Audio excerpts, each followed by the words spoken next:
What is up YouTube, it's Sack from Banging Tech Reviews, and today I am going to be reviewing the Huawei Ascend G510 mobile phone.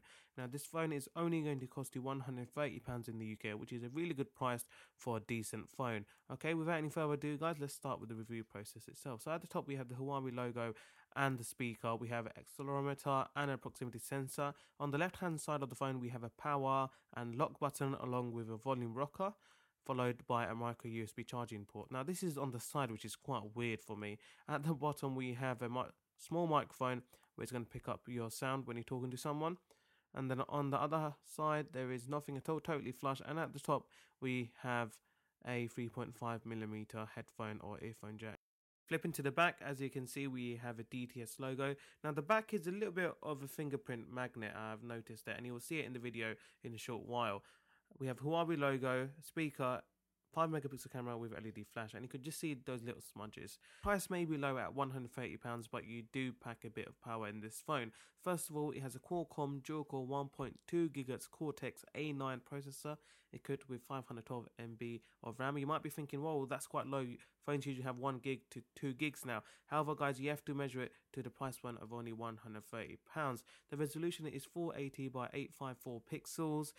It's a 4.5-inch screen, which gives you a pixel density of 218 ppi. Okay, so now I'm going to run Quadrant Standard, which is basically a benchmarking app for your mobile phone, and see what we get for the results. So I'm going to be running the full benchmark, and let's see what score we're presented with. So we get a really nice figure of 2684, which puts it above the Motorola Atrix 4G and below the Asus Transformer Prime, which is a really good score, guys, for £130. Now, you know, that is quite powerful.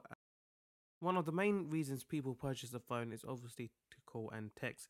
The call on this are quite clear, although sometimes you do get a drop of signal. However, guys, the texting is pretty good on this phone because the keyboard is nicely laid out and spaced out. Also, you have shortcuts to emotions, so you can just quickly click on a face instead of typing it out or writing out a lot of symbols. Another good thing about this phone is you can swipe to show the normal all standard 9-key layout texting, and also you have the full QWERTY layout if you swipe again. Moving on to the camera, we have a 5MP rear facing camera with autofocus and LED flash. We also have geotagging and 720p recording, and in the front facing camera it takes videos of VGA quality. So as you can see, the pictures are really good in clear skies and good lighting condition. However, as you have guessed, in bad lighting conditions the pictures are quite poor. However, guys, for £130, as I've previously mentioned so many times, this does take decent quality pictures. Moving on to the gaming department, this phone actually can handle Real Racing 3, which is really good. I was pretty shocked at it by first, but as you can see, for demonstration purpose I'm playing 8-ball pool, and this is really smooth. I had no lagging problems at all. It will have problems running higher end games. I know Real Racing 3 is a high end game, but somehow it managed to run that game without any problems or any lag at all, which is a really good thumbs up. Now the battery is measured at 1700 mAh, which is quite decent. Now I am quite a heavy user, so I got about 6 hours heavy use a day, so it needed charging around twice every day to keep it going. However, if you buy a new battery that is over 2000 mAh, then it should last you for much longer. Web browsing is also pretty good, pretty smooth. I've downloaded MX Player and you can play most video formats. Viewing videos on YouTube is really nice and smooth also. However, if you view them in broad sunlight, broad daylight, then you're going to get quite a bit of glare from this phone. Now this phone comes rocking with Android 4.1.1 Android Jelly Bean, which is really good because it's up to date. However, it is heavily layered with Emotion UI, which is basically Samsung's TouchWiz or HTC's Sense UI.